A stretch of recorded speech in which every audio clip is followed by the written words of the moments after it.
안녕하세요. 오늘은 여러분의 건강을 책임질 아주 중요한 이야기, 바로 2형 당뇨병 환자를 위한 혈당 관리법에 대해 쉽게 알려드릴게요. 당뇨병은 우리 몸이 혈당을 제대로 조절하지 못해서 생기는 병인데요. 특히 2형 당뇨병은 생활 습관과 밀접한 관련이 있어서 더욱 중요합니다. 혈당 관리는 당뇨병 합병증을 예방하고 건강한 삶을 유지하는 데 필수적이죠. 오늘 제가 준비한 팁들을 잘 활용하시면 혈당 관리가 훨씬 쉬워질 거예요. 혈당 관리에 대한 모든 궁금증을 해결하고 싶으시다면 이 영상을 끝까지 시청해주세요. 자, 그럼 지금부터 건강한 혈당 관리를 위한 여정을 함께 떠나볼까요? 먼저 혈당 관리의 핵심 중 하나인 식이요법부터 알아볼까요? 밥만 잘 먹어도 혈당 관리는 반은 성공이라고 할 수 있어요. 첫 번째로 저탄수화물 식사가 중요합니다. 탄수화물은 우리 몸에 에너지를 공급하지만 과도하게 섭취하면 혈당을 급격히 올릴 수 있어요. 밥, 빵, 면류처럼 정제된 탄수화물보다는 통곡물, 채소, 해조류 등 복합 탄수화물을 선택하는 것이 좋습니다. 예를 들어 흰쌀밥 대신 현미밥이나 잡곡밥을, 흰빵 대신 통밀빵을 먹는 거죠. 이렇게 하면 혈당이 천천히 오르고 포만감도 오래 지속돼서 과식을 막을 수 있어요. 두 번째는 GI 지수가 낮은 식품을 선택하는 것입니다. GI 지수란 음식을 섭취했을 때 혈당이 얼마나 빨리 오르는지를 나타내는 수치인데요. GI 지수가 낮은 식품은 혈당을 천천히 올리기 때문에 당뇨병 환자에게 아주 유용합니다. 대표적으로 채소, 콩류, 일부 과일, 사과, 배, 견과류 등이 있어요. 반면에 흰쌀밥, 흰빵, 감자, 단 음식 등은 GI 지수가 높으니 섭취량을 조절해야 합니다. 식단 계획을 세울 때는 GI 지수표를 참고하시면 큰 도움이 될 거예요. 마지막으로 식사 타이밍도 정말 중요해요. 끼니를 거르지 않고 규칙적으로 식사하는 것이 혈당 안정에 도움이 됩니다. 특히 아침 식사는 꼭 챙겨 드시고 저녁 식사는 잠들기 34시간 전에 마치는 것이 좋아요. 야식은 혈당을 불안정하게 만들 수 있으니 되도록 피하는 것이 좋습니다.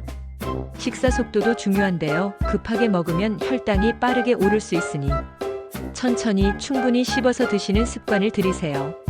식사할 때는 채소부터 먼저 먹고 단백질, 마지막으로 탄수화물을 먹는 순서도 혈당 조절에 도움이 됩니다. 자, 다음은 운동입니다. 운동은 혈당 관리의 또 다른 기둥이죠. 꾸준한 운동은 혈당을 낮추고 인슐린 저항성을 개선하는 데 탁월한 효과가 있어요. 유산소 운동과 저항 운동을 균형 있게 하는 것이 가장 이상적입니다. 유산소 운동은 걷기, 조깅, 수영, 자전거 타기 등이 있는데요. 하루 30분 이상 꾸준히 하는 것이 좋습니다. 특히 하루 30분 걷기는 언제 어디서든 쉽게 할 수 있어서 강력 추천해요. 점심시간에 잠깐 걷거나 퇴근 후에 집 근처 공원을 한 바퀴 도는 것만으로도 큰 효과를 볼 수 있습니다. 저항 운동은 근력 운동이라고 생각하시면 되는데요. 아령 들기, 스쿼트, 팔굽혀펴기 등이 해당됩니다. 근육은 혈당을 소비하는 중요한 역할을 하기 때문에 근육량을 늘리는 것이 혈당 관리에 아주 도움이 됩니다.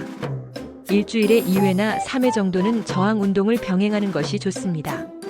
만약 고강도 운동을 선호하신다면 일주일에 75분 이상 고강도 인터벌 운동을 하는 것도 좋은 방법입니다. 짧은 시간 동안 강도 높은 운동과 휴식을 반복하는 인터벌 운동은 혈당 조절뿐만 아니라 체력 증진에도 효과적이에요. 운동 전후에는 반드시 스트레칭으로 몸을 풀어주고 운동 중에는 탈수를 막기 위해 충분히 물을 마시는 것을 잊지 마세요.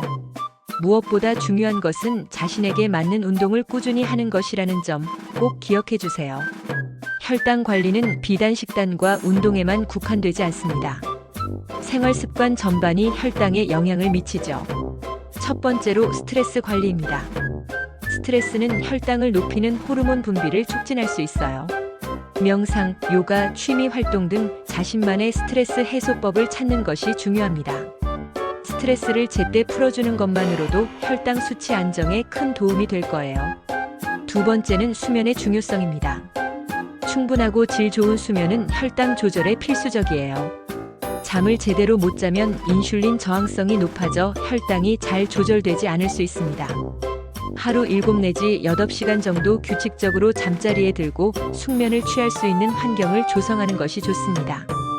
잠자리에 들기 전 스마트폰 사용을 자제하고 조용하고 어두운 환경을 만드는 것이 도움이 됩니다. 세 번째는 정기적인 혈당 측정입니다. 자신의 혈당 수치를 아는 것은 혈당 관리의 첫걸음이에요. 식전, 식후, 잠자기 전 등 다양한 시간대의 혈당을 측정하여 자신의 혈당 패턴을 파악하는 것이 중요합니다. 연속 혈당 측정기 CGM나 디지털 헬스 기기를 활용하면 혈당 변화를 실시간으로 확인하고 관리하는 데 큰 도움이 됩니다. 특히 인슐린 주사를 맞거나 혈당 변화를 정밀하게 추적해야 하는 분들에게는 CGM 장치 사용이 강력히 권장됩니다. 이 데이터를 바탕으로 식단이나 운동 계획을 조절하면 더욱 효과적인 혈당 관리가 가능하죠. 마지막으로 약물 및 의료 관리입니다. 당뇨병 치료에는 약물 치료가 필수적인 경우가 많아요. 약은 의사 선생님의 지시에 따라 정확하게 복용해야 합니다. 절대 임의로 약 복용을 중단하거나 용량을 조절해서는 안 됩니다. 최근에는 2형 당뇨병 치료 약물에도 많은 변화가 있었는데요. 2025년 최신 지침에 따르면 더 이상 메트포르민만을 1차 치료제로 고집하지 않고 환자의 특성과 혈당 수치를 고려하여 초기부터 다양한 약물을 병용하는 것이 적극적으로 권장되고 있습니다. 특히 심혈관 질환, 신부전, 만성 신장 질환을 동반한 경우 GLP-1, 수용체 작용제나 SGLT2 억제제를 우선적으로 고려하는 추세입니다. 신부전이 동반된 경우 SGLT2 억제제가 특히 권고되고 비만이 동반된 2형 당뇨병 환자에게는 GLP-1A 사용이 새롭게 권고되고 있습니다. 약 복용의 편의성을 높이기 위해 여러 약 성분을 한 알로 만든 고정 용량 복합제 FDC 사용도 권장되고 있으니 약 복용에 어려움이 있다면 의사 선생님과 상의해 보세요. 정기적으로 의사 선생님과 상담하고 검진을 받는 것도 매우 중요합니다. 혈당 조절 목표는 일반적으로 식전 혈당 80에서 130mg/dl, 식후 2시간, 혈당 180mg/dl 미만, 당화혈색소 6.5% 미만으로 합니다. 하지만 환자 개개인의 건강 상태에 따라 목표치는 달라질 수 있으니 주치의와 상의하여 자신에게 맞는 혈당 조절 목표를 설정하고 달성하기 위해 노력해야 합니다. 또한 합병증 예방을 위해 혈압과 콜레스테롤 관리도 소홀히 해서는 안 됩니다. 당뇨병 환자의 혈압 조절 목표는 130 그리고 80 mmHg 미만으로 강화되었으니 혈압 관리에도 각별히 신경 써주세요. 오늘 제가 알려드린 혈당 관리법들 어떠셨나요? 생각보다 어렵지 않죠? 가장 중요한 것은 이 모든 것을 한 번에 완벽하게 하려고 하기보다는 오늘부터 딱 한 가지라도 꾸준히 실천하는 것입니다. 예를 들어 오늘부터 매일 10분씩만 걸어볼까? 혹은 식사할 때 채소부터 먼저 먹어볼까? 이런 작은 실천들이 모여 건강한 변화를 만들어낼 거예요. 여러분의 건강한 미래를 위해 꾸준히 노력해 주시길 바랍니다. 오늘 영상이 도움이 되셨다면 좋아요와 구독 버튼 꼭 눌러주시고요. 궁금한 점은 언제든지 댓글로 남겨주세요. 여러분의 소중한 의견은 다음 영상 제작에 큰 힘이 됩니다. 다음번에도 더욱 유익한 정보로 찾아올게요.